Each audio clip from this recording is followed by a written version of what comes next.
Okay, hello everyone. Good afternoon. Today is Monday, March 4th, and we're here with Zach Bowell.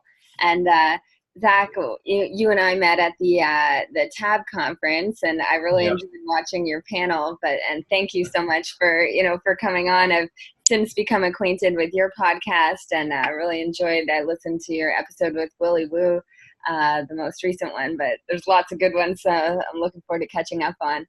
But maybe you can just give us a little background on yourself and how you got into Bitcoin. Yeah. Thanks so much for having me on. This should be a lot of fun. Great meeting you, and I'm glad to be here chatting a little bit of Bitcoin. Um, I studied economics and finance in college, which is sort of how I got into the space. My roommate was a computer science major and had been into Bitcoin for a couple of years at that point, introduced me to it. Um, and since then, like through college and then after graduation, it was just sort of a hobby that I kept tabs on and had an increasing amount of interest and appreciation for. And then, sort of last summer, I was interested in sort of taking it a little bit further than just a hobby. The amount of time I was spending keeping up with everything in the Bitcoin and sort of crypto space became a lot. And I wanted to work in the space. So I moved up to the city here in New York City, started working with data startup called Masari, and that's where I am now. Masari's mission is sort of to service the entire industry, not sort of focus on an exclusive asset.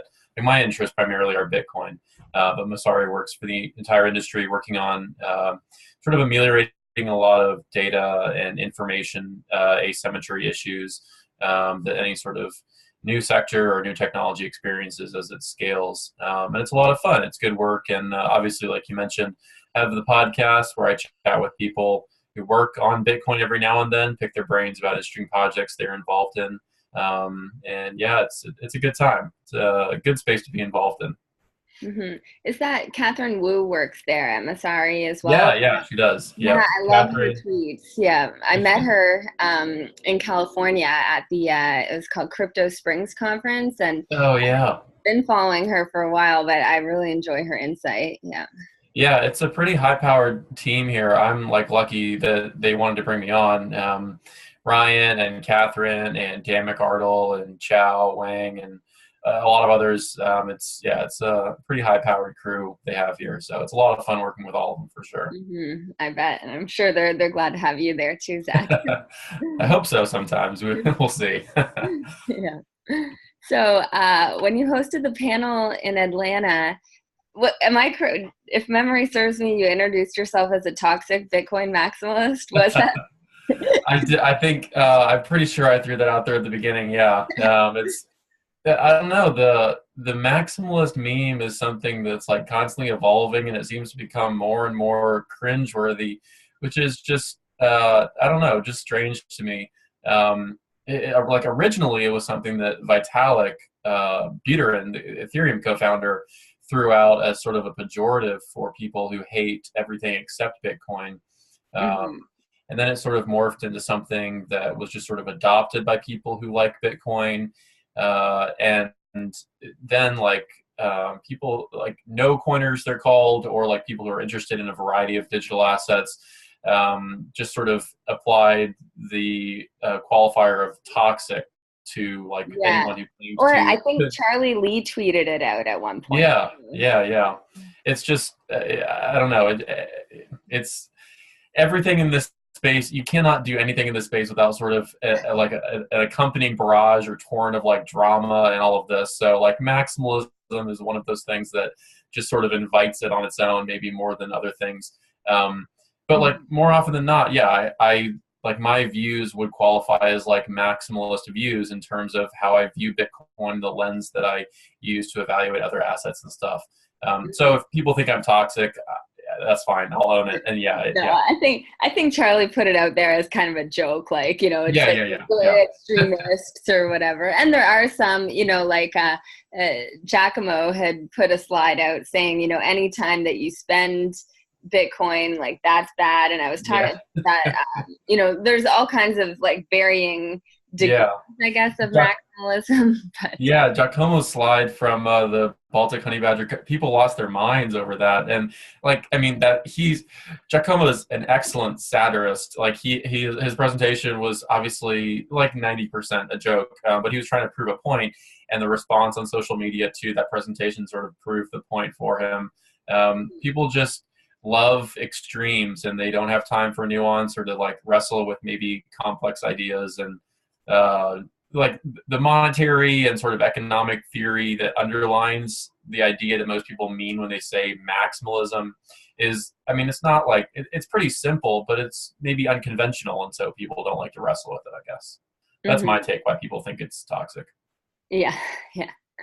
I I agree. Like, I definitely lean more towards the maximalist viewpoint on everything with this, and I think some of it came from, like all the industry stuff, trying to, the government blockchains and that kind of stuff, saying the maximalists say there's no use for any of this technology beyond moving, financial transaction in Bitcoin, Yeah. and then they're saying, well, no, this is a lot more than that. And I think time will tell, like, and I think we'll get into it a little more with the JP Morgan and Facebook coins and stuff, of like what will evolve. Like, it's definitely not the same as Bitcoin, but it is something else, developing, that I think we'll find out if it's worth anything Yeah. eventually. Yeah, no, that's true. It's I think if we took everyone in the crypto or digital asset industry and like honestly polled everything that they believe, like as far as like open source blockchains and digital assets and all of this, like we all agree on like 90%, maybe 80 to 90% of things. But just like the drama and cortisone and adrenaline of social media just like highlights to the nth degree the 10% of things that we all disagree on. And so that's where things like toxic maximalism or dumb no coiners, all of these pejoratives and labels come from. So it's dumb, but it is what it is. So it's fun though. It keeps things yeah, it can be fun. Never a dull day on Bitcoin Twitter. That's for sure. So the panel that you hosted, there were quite some characters on there. What was like your, I guess for anyone that doesn't know, it was a panel, comparing Bitcoin versus Bitcoin Cash ABC versus Bitcoin Cash SV. And what was your take on the whole thing? It was like I had a lot of fun. I'm thankful that Michael wanted me to come down and sort of moderate that panel. He knew going into it that I was going to argue with the panelists and sort of be a panelist myself and a host. So they were sort of at a disadvantage because I was playing two roles. But it was a lot of fun. I think like forks and all of this. Speaking of all the drama on Twitter, get like a lot of critiques, and most of them are justified. But like one of the beauties of like intrinsic, one of maybe not just the beauty, but like one of the necessary features of Bitcoin and all proof of work chains is that you can fork it at will, and no one can really stop you.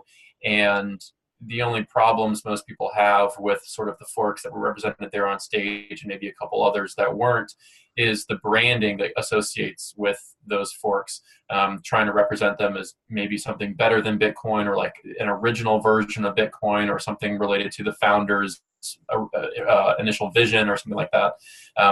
The non-technical things, just sort of these like high-level conceptual debates. But yeah, all the guys on the panel were characters. Like I don't mind engaging with characters every now and then. And obviously nothing was like settled on the panel. The point of the panel was just to air these ideas and sort of have like a Twitter in real life experience with maybe a little bit less drama and vitriol and whatnot. But it was great. It was a lot of fun. And people on Twitter took clips from that panel and just sort of dissected it and created memes of their own. So all in all, I guess a success. But it was not a bad discussion. We talked about a lot of things that people have been arguing about on Twitter for years. So I had a lot of fun. Absolutely. Yeah. And what are you most excited about in this space right now? Yeah, that's a tough question. There's a lot to be excited about. Personally, I've never been more bullish on Bitcoin specifically, and then a lot of the people who are building things in this space in general that maybe aren't sort of just trying to be like a value transfer network like Bitcoin is. They're experimenting with a lot of things, or building businesses that allow people to be onboarded into like the Bitcoin ecosystem a lot easier. In general, I think like this is something a lot of people have thrown around over the past 2 or 3 months. Like 2019 is going to be sort of the year of the Lightning Network, where we see a considerable amount of growth and maturation in the protocol and people building things with it, and then maybe even some like fringe use cases or merchants, consumers using Lightning payments on a semi-regular basis. On that last point, I'm not so sure, but definitely on the development of the protocol and applications using Lightning, I'm extremely bullish. I don't see any reason not to be. And basically everything built around Bitcoin, yeah, incredibly bullish, more bullish than I've ever been. When I started the podcast about a year ago, I had a friend who used to work at the Bitcoin Foundation on, and we recorded a long episode about how then like we were more bullish than ever and like everything was great. And now just like a year later, a little over a year later, I'm like just triply bullish as I was then. I see no reason not to be. So yeah, it's hard to pick one thing. The Lightning Network and a lot of the applications built around it, I'm incredibly bullish on. I guess maybe the reason why is because I interact or at least observe a lot of the conversation of those developers. There's a Telegram group called Lightning Makers it's open. Anyone can join it really if they're interested in observing or contributing to Lightning app development. And it's just 400 or 500 now. Lightning developers have started out around 80 or 100 people who are just building these projects, interested in building projects, observing conversation, and it's a phenomenal community. And then obviously there's the Lightning Lab Slack channel and other sort of small communities built around people toying with Lightning. Very excited to see everything that happens over the next 9-10 months of Lightning. So yeah. Mm-hmm. Yeah, it's nice. Like the 400 to 500 person chat. This time last year, there was so much noise in the space, and now it's settled down, and just the people that are really interested in seeing the technological development are here, and so I think the conversations have gotten a lot more interesting than they're not so price focused, I guess. But yeah, absolutely. When we get the next full round, it'll probably be the same thing. Yeah, just the cycle of life of market cycles and within the space, and I mean anywhere really. But it's just an opportunity for people who maybe like, so everyone sort of, well, the first 3 or 4 years of Bitcoin, you sort of saw people get interested because, or can go back and read about people being interested for like purely ideological reasons. Like there was almost no financial motivation involved because like for the first couple of years, there was no price assigned to a Bitcoin. And then later it was very low, highly volatile. No one knew if it was going to succeed, almost purely ideological motivation. And now the norm, which is not bad, but it's just a shift. The norm is people are introduced to Bitcoin because of the price, and that's fine. But as a cycle progresses and we reach sort of this bear trend that, I mean, people are speculating we're at the end of now, but every bear trend, people who are only interested in the price sort of fall away or get discouraged or worse, and people who maybe initially came for the price have the opportunity to stay for much more fundamental reasons, much more durable reasons. And like you said, yeah, while people who came here to just join in or contribute to the noise fall away, people who stick around have more reason than ever to be bullish about the development of the space as the noise subsides and the development continues and accelerates and all this sort of stuff. So something other people also say all the time is bear markets are when the building happens more so than bull runs, and it's just one of the greatest phases of a cycle to be around in. So we're definitely seeing that again here in this bear trend. Mm-hmm. And have you been following all the different torch actions? Yes, I have.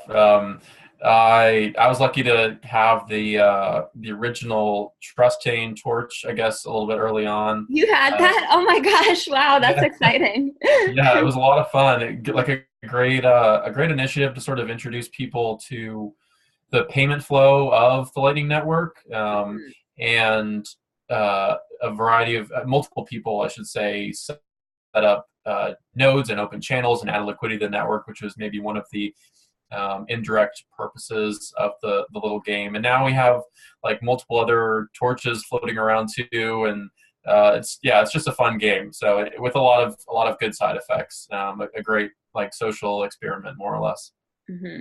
And there were some pretty prominent people that have had it, like, obviously Jack from Twitter, and Yeah. then I think he's Fidelity, and then the Harvard Business School, or their blockchain club, and Hmm. yeah, Yeah, it's it's getting a lot of attention. yeah, a lot of it started with some very, very small accounts, and then it just sort of went through maybe what you might call a phase of just like hardcore mid-tier like Bitcoiners who just are on Twitter a lot, and then like some other people who have notoriety on Twitter and in like the real world sort of got involved too, and yeah, it picked up a lot of traction. A lot of things. So, and it got some media attention too. I don't know how big of an effect it had sort of for Bitcoin, like per se.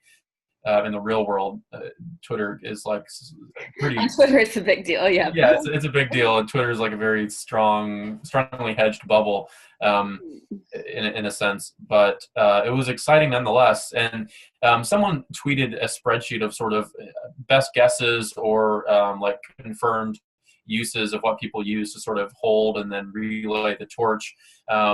Because there was a lot of criticism about, well, people are just using like custodial services like Blue Wallet or something, when the point is like set up your own node, open channels, add liquidity to the network, balance your channels, all these sorts of things, as one should like properly use the Lightning Network.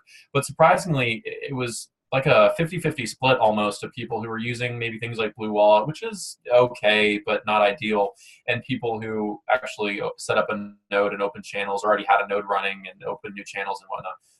So yeah, pretty exciting all around. A fun like social experiment, sort of online Twitter game. Big fan of it. Hmm.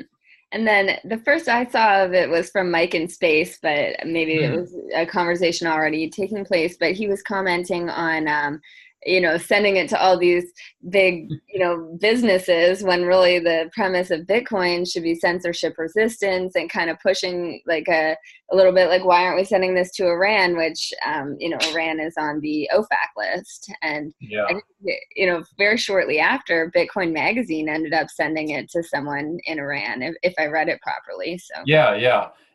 pretty cool. Bitcoin. Uh, I can't remember his name exactly, but the Iranian Twitter user who was trying to get the torch had sort of been lobbying for it for quite a while as it continued to change hands. And then Bitcoin Magazine finally had it, and everyone who sort of he lobbied for it, which is perfectly fine and good. Like the point of Bitcoin is censorship resistance and a borderless value transfer network. Hmm. Um, but Bitcoin Magazine, obviously, as an entity incorporated in the United States, is in a little bit of a tricky situation, and so they didn't. They ended up pass. Well, so they were like quiet for about a day, maybe, and just didn't say anything, like strategizing what they were going to do. They didn't send it directly to Iran because that could be a little bit tricky legally. And so they sent it to a Bitcoin user in the Wales, I believe, and then he or she sent it to the gentleman in Iran. But overall, just like a great handling of that situation, it made it to Iran. That's really all that matters. And maybe sending it to businesses, I'm pretty like ambivalent on that point. That the whole game itself was just started as like a little bit of fun to see how long it could last. Obviously, knowing at some point it was going to hit like channel liquidity or capacity upper bound barriers, and so it would just like stop automatically. Um, but it was just fun passing around the amount of satoshis and seeing how far it could go, see how far it has gotten, and it made its way to Iran. So I mean, it just keeps getting better. And then because Jack held it, no, not because, but after Jack held it, he's now playing around with a Casa node and playing around on Satoshi's place. It's just a cascade of all these fun things that, for the Twitter community exposed to Lightning, is a lot of fun exposure. So yeah, Hmm. everybody's happy. Everybody has something to gain. Yeah. And he said he's going to incorporate it into the Cash App at some point, which Yeah. That would be a pretty big deal, I think. Yeah, for sure. Cash App is great. One of now like sort of one of the easiest ways to buy Bitcoin in the U.S. And with everyone sort of up in arms against Coinbase these days, I mean, it's by far obviously not the first time people have been mad at Coinbase, but now people have the option to buy Bitcoin or recommend someone buy Bitcoin with a product or service that has at least a comparable UI UX in terms of, because Coinbase is excellent. It's one of the easiest ways to buy Bitcoin. And when people get mad at Coinbase previously, they didn't really have a product or service that they could say, well, this is just as good, use this instead. But now with Cash App and other products and services, they do. So that's just a testament to the development of the space and its maturation in terms of products. Yeah, all in all, good. I'm not on the delete Coinbase train, really. I'm pretty ambivalent. I think that whole issue was bad optics on their part, sort of a tone deaf move. But profit-seeking businesses will seek profit, and Coinbase is what they think is in their best interest, as is every other company in the space and around the world. So let them do their thing. I'm pretty ambivalent on it. What about have you followed, like, you had a tiny torch and the Pepe in space thing? Have you been following? Yeah. I don't know who started the tiny torch, but I saw it floating around Twitter and tried to grab it. I got it for a second. It was just sort of started at 1 Satoshi, like highlighting how small of a payment unit you could transfer with Lightning. And I think it's still going to my knowledge. And then Mike or someone, I'm pretty sure the Pepe thing like was part of a torch, or it somehow intersected with it. I'm not sure. Maybe it was just using the Blockstream satellite. Yeah, they sent it over the satellite. That's why I was like, Pepe in space. Yeah, a rare Pepe meme of Mike in space, no less. So I think that made Mike's year, maybe his decade. I love Mike, so that's a great development for him, and just like having fun with the tech. Like some people were critiquing the lightning torch and then maybe the satellite thing because as sort of like gamifying something that should be taken seriously and like has a lot of potential to disrupt legacy industries and all those sorts of stuff. And that's like all nice and good, but like Bitcoin and Bitcoiners and digital assets in general get so much shit for being involved in like illicit activities and money laundering and drug trafficking and all these sorts of things. That like if we can't have like a little bit of fun with this stuff, then why are we even here in the first place? Like we have to balance it at some point. So the fun in the games are good. They don't minimize like the serious projects that are going on. It's good to have fun. And I think it like creating some fun stuff, and it attracts new people in, and and it creates a community more that's, I think, deeper or closer knit than something that's just working on other stuff might feel more like work applications versus if you're having fun with it and making friends along the way, it's you're gonna stick with it longer. But yeah, absolutely. No, I agree 100%. I wonder if he'll make, instead of being in a Bitcoin car talk, it'll be like Bitcoin spaceship talk. Yeah, I have no doubt he will include it in one. He'll ham it up over. Yeah. Oh no. Yeah, he was through the roof when that happened, and like rightfully so. That's pretty great, and I'm glad it happened. Like Mike is like one of the like most well-meaning guys in the space. Like he has some controversial opinions. Everyone in the space does, but he's genuinely a good guy. And I'm glad he got that his 15 minutes of fame and whatnot. Yeah. And then I agree with. I wanted to talk about those before talking more about the Coinbase thing, but I agree with your assessment of Coinbase, like the whole delete Coinbase movement being kind of, they're a company, and why would they not want to make money? And I think I saw someone tweet out, like, if a group, around the situation when they added Ripple on there, and people, that's when I think the hashtag delete Coinbase kind of started. And then someone pointed out, like, if you're a grocery store and they sell a brand of cereal that you don't like, do you like go on Twitter and say, delete Publix? Or Yeah. it's kind Yeah, yeah. I think I remember seeing that specific tweet you're referencing. I don't know. People, I mean, so it's tricky. There's two ways that this cuts. In one sense, obviously, everyone is a consumer. They can choose to use whatever product and service they want. That's totally fine. It's 100% your prerogative to store your coins or not store your coins wherever the hell you choose. But at the same time, there's something to be said for not sort of moralizing every decision that a profit-seeking enterprise makes. And if it should be moralized, if it's bad, whether they're adding a certain asset or sort of acqui-hiring a certain chain analysis team, a lot of those problems come from incentives that Coinbase is exploiting that exist in the market. And so if people don't like those incentives, they should lambast the parties responsible for creating those incentives instead of like the entrepreneurs exploiting them. Because like businesses will react to market incentives. That's in their nature. That's what they do as profit-seeking ventures. And so people don't like that sort of blockchain analysis is more or less required for these exchanges, or that all of these assets like exist to some extent. Like Ripple is so popular and has a lot of sort of revolving door-esque advantages and whatnot. Then Coinbase is not really like the root of the problem there. They're just like reacting to things that exist in the market and making decisions based on their bottom line, what they think is in the best interest of their bottom line. But everyone, like we started this show talking about, people on Twitter just love drama and they love like grabbing their pitchfork and starting a riot or whatever. On Twitter, it's more like a tempest in a teapot, so to speak, rather than like a full-blown riot. But I mean, if you want to delete your Coinbase account, go for it. I haven't deleted mine, but I also haven't used it in over a year or two, maybe. I just think there are other ways that I prefer to buy Bitcoin. But yeah, Coinbase, just like everyone else, is just trying to preserve their bottom line.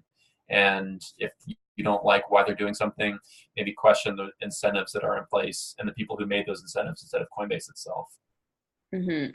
It was, I agree, but it was kind of interesting, or not interesting, but like what Fluffy Pony had tweeted out. He said something like, it's hard to see this in anything but the harshest light. We're dealing with a blockchain tracing firm, which, for someone like privacy advocate, that's the devil. And then discover that the firm is selling client data, don't disclose that they're selling it, and then buy a firm made up of human rights violators. And I've been trying to look into what exactly the human rights violations are, and it looks like the people, like the C-level management team of this Nuturo company that's going to do Coinbase's chain analysis, is made up of some hacking team that they sold spyware and other questionable human rights information to this, I think it was the Saudi Arabian government, or that's at least like one source I read. You never know with crypto news outlets. Sometimes you probably know in your role the most, but sometimes you can't rely on everything you read. But yeah, that's I mean, it's tricky to. It's not a good situation. Coinbase has sort of justified that acquisition of Neutrino by saying, well, it's the best in class for the technology we needed for sort of compliance reasons. And it was better protection for their consumer data actually to acqui-hire someone to do it in-house instead of outsourcing it, and then facing like the situation where the person you outsource these compliance matters to, blockchain analysis compliance, would have control over the data and then could resell to whoever they wanted. Every exchange has analysis as part of their compliance measures, so that's not necessarily new, and it's sort of an industry norm to have like the give-get model where you give data to these analysis to get the services and whatnot, and then they can sort of resell it as part of the agreement. It may be not talked about profusely, but it's just sort of a norm. The worst part really is just that Coinbase made this hire, which, absent like the past of the founders of Neutrino, who were part of hacking team that sort of created and proliferated all this technology to governments that were sort of oppressive and questionable, seriously questionable from a human rights stance. that was just tone deaf to their client base completely, and maybe objectively like a morally bad thing to do. I'm not going to like offer a judgment on that, but they had legitimate, or at least from a third party perspective, legitimate reasons for why they made this move. And the history that comes with this company, Neutrino, from like their hacking team days, is just really questionable. And like Fluffy Pony said, sad. So I've caught a lot of flack for sort of defending Coinbase more or less, or trying to like calm people down when they just go after Coinbase for them supporting a fork or listing a new asset or something. This is a little bit more tricky and sort of on a different level than those other business decisions.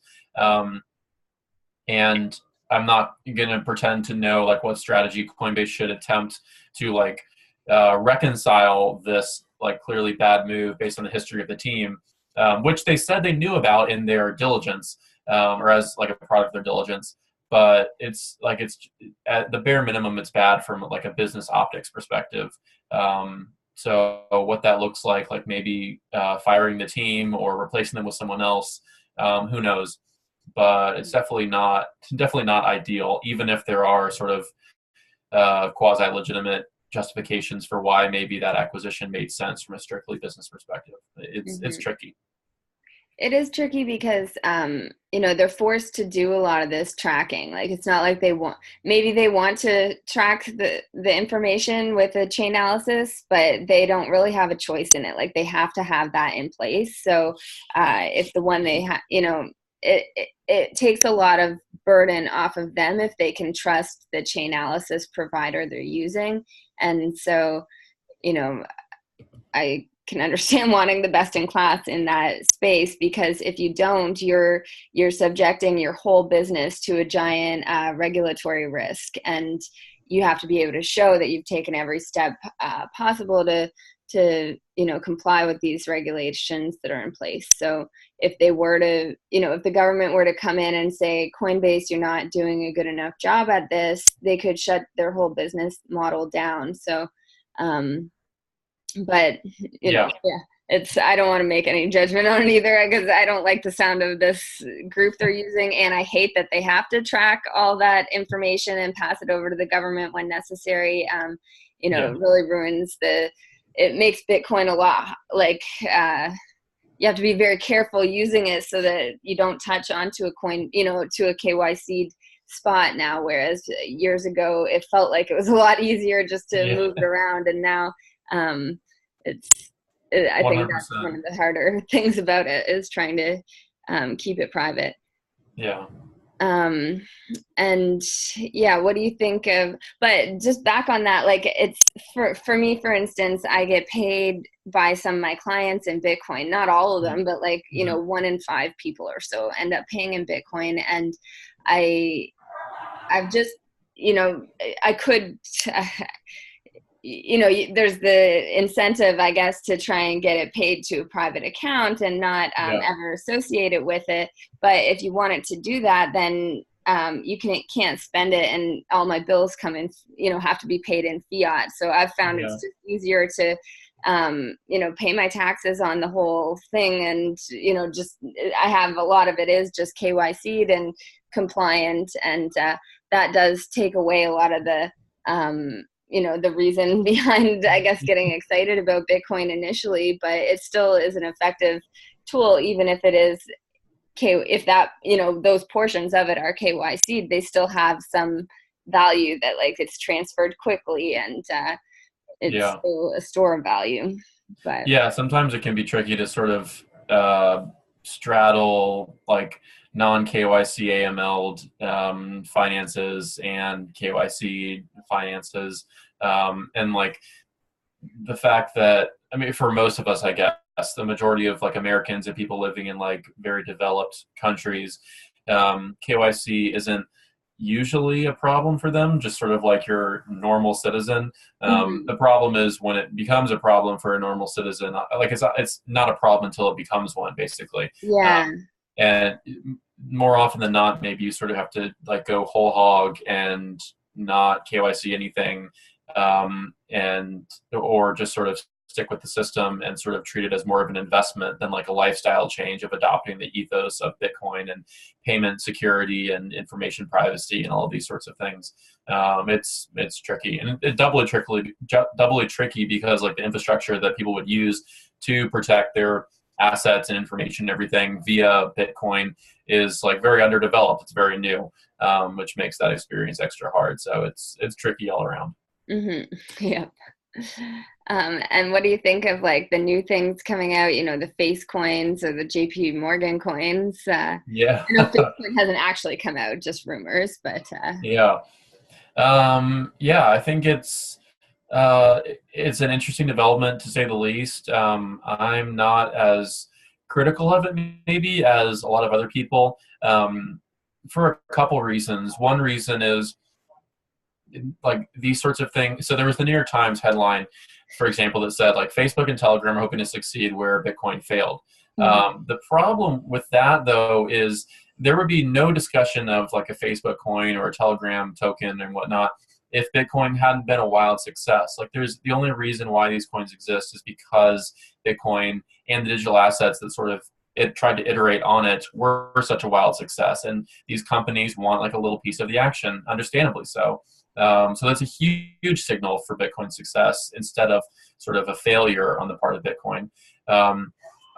Another, more specific to JPM coin, I guess, secondary point is that these sort of bank coins are maybe a bit premature, but nonetheless sort of ideations of a concept that was introduced on like Bitcoin talk forums and whatnot years ago of banks transitioning from being fiat institutions to sort of digital asset, not private money institutions. Banks are just like financial mercenaries. They'll use and store and lend and capitalize on the best money. And right now that's certain fiat currencies. In the future, maybe it will be these private monies that we're developing. I mean, in my mind, it will be. But for some people, that's an open question. And so they won't necessarily, at least according to theory, store like Bitcoin or Satoshis directly, but they'll build their own native, like localized bank token on top of this blockchain and offer it as sort of a unique gateway to their products and services. So JPM coin is like something that's experimental. I can't remember the name of the like private Ethereum chain or sidechain or whatnot that it's using. But they're like toying with this idea, whether they know it or not, that in the future banks will sort of issue their own tokens on top of these open financial networks. And it's exciting to see that actually happen for the first time in a very imperfect way, but sort of the first attempt at sort of scratching at that idea. So. There was one guy in one of my Telegram rooms. His name's Magical Thinking. He's like anonymous, but he always has. I sometimes he's way out there, but I like his whatever. Usually I like what he's saying, but he was saying with these, he would take a 10-to-1 bet against Bitcoin being the #1 market cap 2 years from now. And he was thinking the top 5 will be like JPM, Facebook, Twitter, Google, and Squarecoin. And at first, like I offered to take the bet, but he never wrote back. But as I thought about it more, I was like, ooh, is this a smart bet to even take? Like, they're not the same as Bitcoin, but will they overtake market cap? I don't know. Yeah, that's tricky. It's obviously like super hard to predict those things like accurately. But I mean, part of me thinks it would be great if they did like overtake Bitcoin. This is sort of like a tangential thought based on like a tweet someone else sent out maybe a month ago or so. Predicting that like Ethereum would overtake Bitcoin in market cap size and whatnot over the next year or two or something. And I wouldn't really mind that either. The reason being that market cap is sort of like not the best metric for like the success of a network, specifically Bitcoin. And so if these other projects overtake Bitcoin's market cap, it will sort of work as a forcing function to elevate the importance of other more useful, helpful metrics that we can use to measure Bitcoin success instead of like market cap per se, which is like market cap and price, the two metrics everybody only really cares about much when they're discussing these assets, at least in like mainstream discussion and media outlets. but there are a lot of other metrics that matter a lot more. And so if Bitcoin sort of gets overtaken in these less significant metrics, it can, work as a forcing function to elevate more important metrics. What would be the more important metrics? Yeah, so Murad and David at Adaptive Capital and the people over at Adamant Capital and Nick Carter, I guess, actually over at Castle Island are working on realized cap and liveliness metrics. And Willie Wu, too, obviously is contributing to a lot of these with his data science work, measuring sort of the activity on the network, the growth in people interacting with the network, and things that matter, things that we can parse in with a lot more granularity, and that thereby mean a lot more significant to understanding how the network is used and growing than sort of market cap, which is just a function of the fiat pair that we assign to this particular asset. So there are more things that actually, so there's really a history of all these different metrics, some of which aren't really that useful much anymore, and the new ones that people are trying to architect. In a semi-thesis on like the valuation research for Bitcoin that was published by Tour over at Adamant Capital and his partner, David, I believe, about a month ago. Highly recommend reading. They just sort of lay out the history of people who have tried to create metrics for valuing Bitcoin and these new metrics that other people are working on currently over the past year and a half or so. And like market cap is not really the most important one. So if Bitcoin's market cap relative to these others falls, then maybe we can start focusing on things that are a little bit more important. Mm-hmm. Yeah, for sure. Even like the metric that has been coming, that I've been seeing a lot, is like the local Bitcoins usage in Venezuela and things like that. It's nice to see higher activity and like that it's doing what it should do in a time of crisis for certain individuals.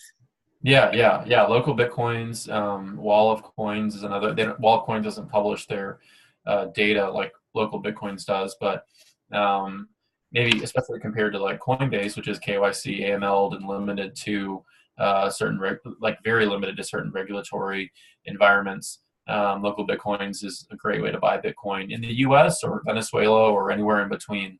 And yeah, it's great to see those spikes in volume. Mm-hmm. Yeah.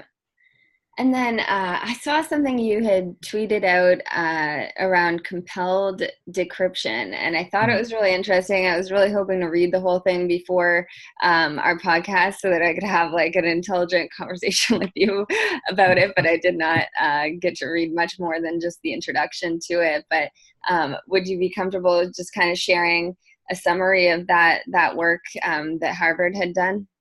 Yeah, for sure. Do not feel bad at all for not reading it. I had to read it a second time to sort of understand like everything that was going on.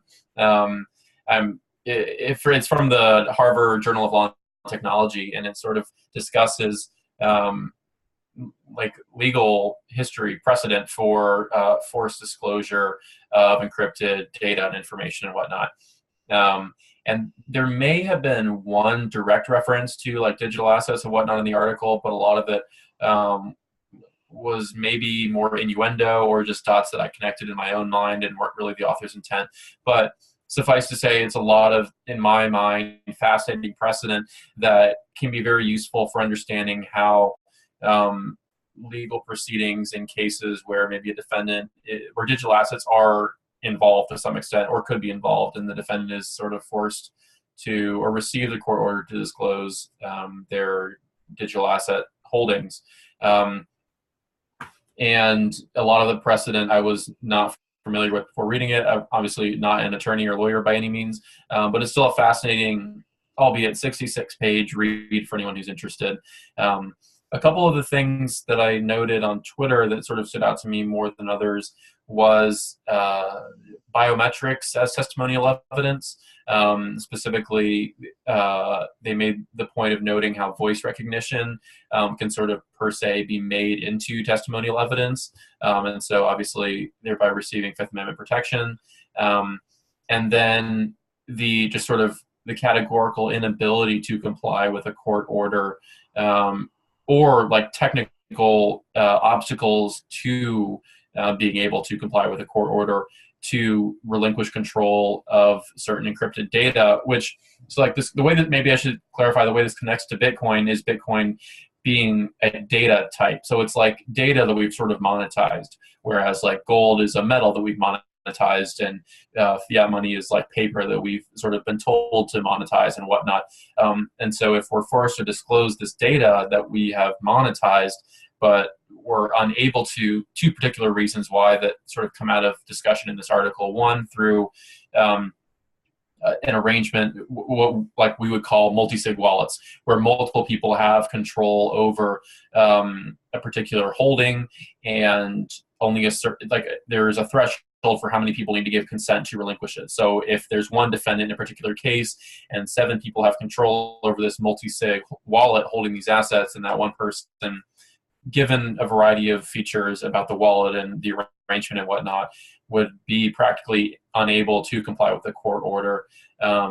Or one of the most fascinating things about that read that I learned was this idea of like deniable encryption, where you can encrypt a hardware or software device such that it's impossible to tell whether or not there actually is anything stored there, and that knowledge being requisite to a court order to disclose information that a prosecutor may think is being held somewhere, but they don't have assurance that it is. And I haven't really dug deep into that yet, but it's just a fascinating concept, prima facie, the ability, like the idea that you can hide something and then hide the existence of that hidden thing, is pretty fascinating can of worms in my mind. Let me try and pull up the title here so your listeners can read it if they're interested. Yeah, I realize I'll this put a may. link to it as well, but Okay, perfect. but yeah, what was the title? I had it up earlier too, but I don't have it anymore. Compelled encryption and the Fifth Amendment: exploring the technical boundaries. So the two authors have pretty significant technical backgrounds and legal backgrounds. They're pretty well versed in both of those fields, and then they sort of bring them together to write this, in my mind, what's a very extensive but lucid description of relevant precedent for these cases. So very interesting for me, maybe not interesting for everyone, definitely a long read, but it wrestles with a lot of things that, as these digital assets become more mainstream and the legal battles around them become more frequent and more complex, a lot of the thoughts discussed in this article will, in my opinion, be increasingly relevant. So yeah, that's pretty much the article. From the little bit I remember from last night, one of the things that stood out too was the increase in amount of people using cellular phones, and then the way that they're being unlocked. So you can either not have a password, have a thumbprint, or have a passcode. And when it's the thumbprint, it's considered a different type of like it's a physical maneuver versus a mental maneuver of putting in your passcode, and the standard is different on each of those. Like the government can compel the physical act, but they can't always compel the mental act, which I was like, but it's such a weird line because it's a mental act to move your thumb there. So it takes years of case law to get these nuanced little distinctions between things. But I remember last summer, my fiance was driving over the Canadian border. I actually got stuck in Canada trying to come back. I'm on a TN visa, and they wouldn't let me back. And I think it had to do with the fact, speculating, but that they looked up and saw I was a Bitcoin attorney, and had a few questions around that, whether it was a valid use. Like there's only, I think, 35 professions that they'll give this TN visa to, and an attorney is one, but they wanted to make sure. Anyway, it eventually worked out, but he ended up coming to visit me when I was like stuck up there, and they saw the free Ross flyer in his car, and that also upset them and the border people, and they wouldn't let him through unless he unlocked his phone for them, which they're not allowed to ask that without a warrant. No. They didn't have a warrant, but they still wanted to, and then they just went through all of his. They look like, he's sitting there watching them just go through all of his photos, like every text message, like just such private information on our phones that Yeah. it's a totally different thing than, unlocking a calculator or something like that's, not a big Yeah. deal. But our phones is like, getting your everything about the person. So. Yeah, it's like shocking how normal it is for like our privacy to be so seriously violated. Hmm. Um, and I mean, it's great in like our little communities of like Bitcoin enthusiasts and whatnot that we're like more or less hyper aware of this. But we can also, by being involved in this community, lose appreciation for the fact that like no one really cares. Like every now and then you'll see like a story about this like phone encryption or like an Alexa incident gone awry or something, and it catches a few headlines, but then everyone goes back to not really caring at all. And one of my personal heroes, Edward Snowden, and I may get put on a list for admitting that he's a hero, but he is a hero of mine. In part because he's a statist who's also a cypherpunk, and I can relate to that. But he knew before he released all these papers that he sort of stole from the CIA and other government intel agencies that people would make a big fuss about it for a year or two or maybe even three, and then they would just forget about it completely and no one would care. And that's exactly what happened. And when like smaller incidents happen with like serious data breaches for big corporations or personal privacy breaches in like a criminal case or with a tech device like Alexa, makes a little buzz and then no one Or, cares. a photo of prominent business owners. Yeah, yes, that as well. And I was chatting with Jameson about Jameson Lopp about whether or not we're losing like this battle on privacy. Like, are cypherpunks winning essentially? Because like money isn't the only thing cypherpunks care about. It's about privacy in general. Um, and he basically said, yeah, we're losing because like for one reason, because it's hard to make people care because it's so easy to not care, even though it's so dangerous and it's such the norm to, well, yeah, of course the government knows everything about me. Ha ha, it's a meme, instead Mhm. of like realizing how serious it actually is. Yeah, So yeah. yeah, Well, it's on rough. that Hopefully positive we can do something about it. Hopefully note. maybe like this digital asset industry will sort of like affect some sort of change in like consciousness. But I really um, hope so, Zach, but I feel like I don't know. I get a little jaded thinking that the profit motive outweighs the privacy motive. And so yeah, you get companies like Coinbase and every other company out there that wants to make a profit, taking these steps to make Bitcoin more mainstream and making it just like the other banks. And then by drawing all that regulatory attention and doing big volumes and things like that, yes, it does grow the network or whatever, but it also, has brought the regulatory eye. And the whole answer to that so far has just been, let's bend over backwards to comply with them.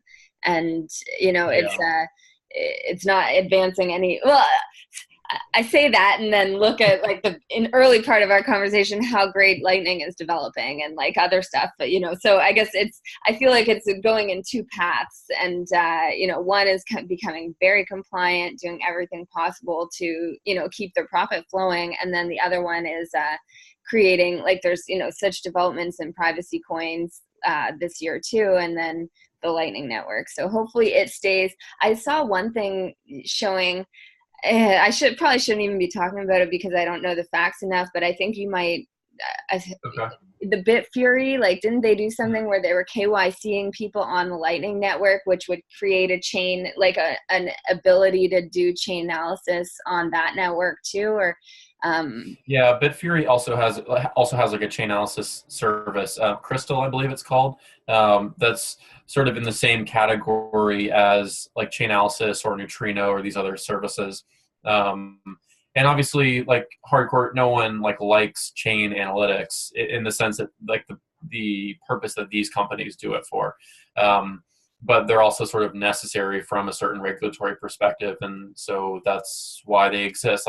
Like we said, they exist because there's certain incentives that make them necessary, and so you should challenge the people making those incentives a reality instead of people exploiting them, because entrepreneurs will respond to the market, whatever the market incentives may be. But yeah, I mean, Bitfury, I think a lot of the criticism was unjustified. Bitfury Lightning Peach, like a dedicated R&D team to Lightning Tech. They've been like one of the most reliable sort of Bitcoin mining corporations around in Bitcoin, just like faithfully mining blocks, doing what they're told, like helping the network.